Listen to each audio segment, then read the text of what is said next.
I am in shock. I am in shock. The Indiana Fever just beat the Aces. Guys, when did Indiana Fever turn into the best defensive team in the NBA? When? CC gang! Fever gang! Down goes the punk-ass Las Vegas Aces, everybody! Kelsey Mitchell, the road runner, out there dropping daggers with a 25-piece Boston Market with the rotisserie chicken, baked beans, corn on the cob, mashed potatoes, every drink available. The tiny assassin, Harry McDonald, out there slicing through the defense, getting buckets. Asia crybaby ass Wilson, hold this L. You ain't nothing but a free throw merchant, goofy. Indiana Fever, that's how y'all ball. I don't know what's going on right now, but y'all got the momentum. We can't wait till Caitlin Clark is back on the floor. The Indiana Fever didn't just beat the Las Vegas Aces, they destroyed them. No Caitlin Clark, no problem. Just a straight up 27-point beatdown of the so-called dynasty. Think about that for a second. The Fever hadn't beaten the Aces in 16 straight matchups, and somehow they flipped the script without their biggest star even on the court.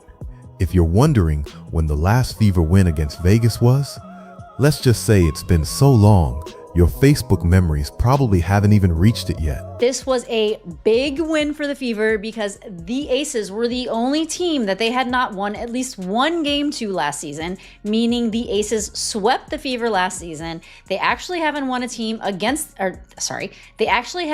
game against the Aces in 16 games. And they did it without Caitlin Clark. This team is crazy. They are beating the #1 team in the league first. And then they go and beat the Aces, who they haven't won to in 16 games. And they did it without Caitlin Clark, which is just a testament to how this team is finally developing a rhythm. But this wasn't just a random off night for the Aces. This was the Fever putting the entire league on notice. The way they controlled the game, start to finish, was wild. And in the middle of all that, there was one moment that set social media on fire: A'ja Wilson's controversial play on Lexi Ho. It was ugly, it was blatant, and somehow it wasn't called. But before we even get to that madness, let's talk about how this all spiraled into one of the biggest reality checks the Aces have ever received. From the opening tip, the Fever looked like a team possessed. They weren't just trying to win, they were on a mission to humble Vegas, and boy did they deliver. Indiana scored the first 6 points of the game, and the Aces never even sniffed the lead. By the end of the first quarter, it was 21-14, and Vegas already looked like they were running on fumes. The so-called super team? Nowhere to be found. Chelsea Gray, the veteran leader, some folks swear is better than Caitlin Clark, finished with a grand total of 2 points, 2 and 5 turnovers, just for good measure. Meanwhile, A'ja Wilson was putting up numbers. She dropped 29, but it was one of those empty calories kind of nights. She had more free throws than highlights. The rest of the team, completely invisible. No rhythm, no urgency, and no chemistry.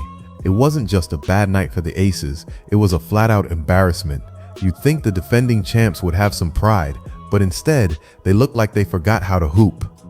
This is where things got spicy. Third quarter, Lexi Ho, who's been quietly grinding all season, boxes out A'ja Wilson like a textbook pro. Clean positioning, great timing, and she grabs the board just like they draw it up. Then out of nowhere, Wilson comes flying in from behind and reaches over Hull's head, practically yanking her down.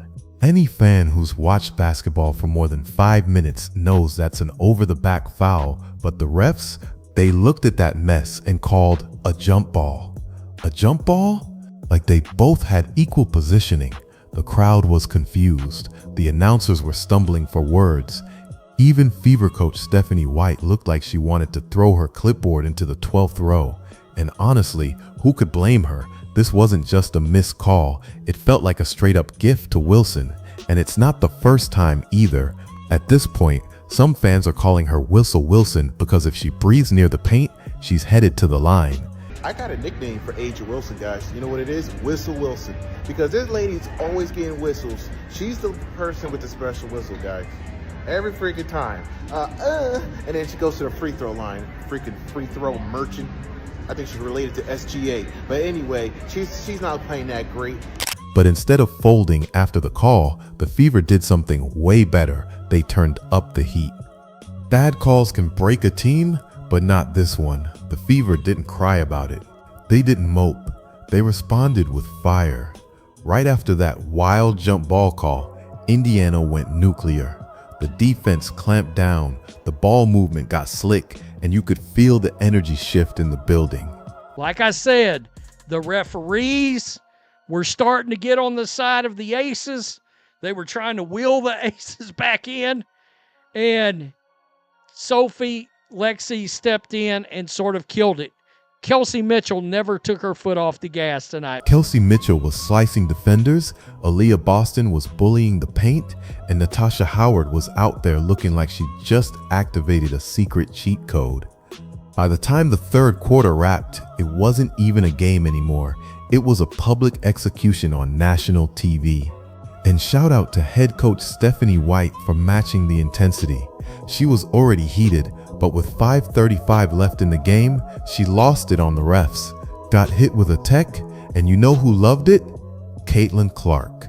Cameras caught her clapping and smiling like the Fever just hit a buzzer beater.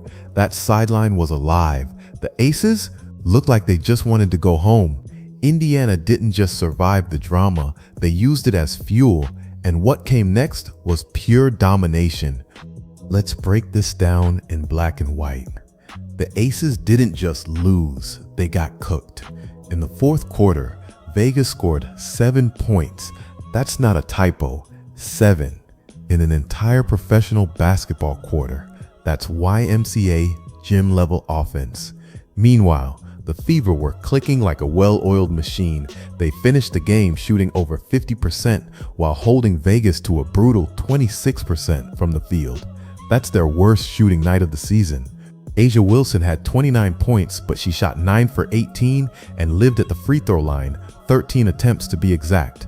The rest of her team, they combined for 7 to 43 from the floor. That's 16.3%. The Fever didn't just beat them, they ripped their soul out and handed it back in a Gatorade cup. The stat sheet looked like an autopsy report. Turnovers, Vegas had 17, paint points, Fever dominated, rebounds, Fever again, and all of this happened without their rookie superstar even suiting up. Indiana didn't need individual heroics, they just played team basketball, and the numbers prove it.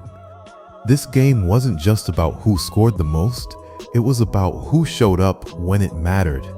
And outside of Asia Wilson, no one on the Aces did.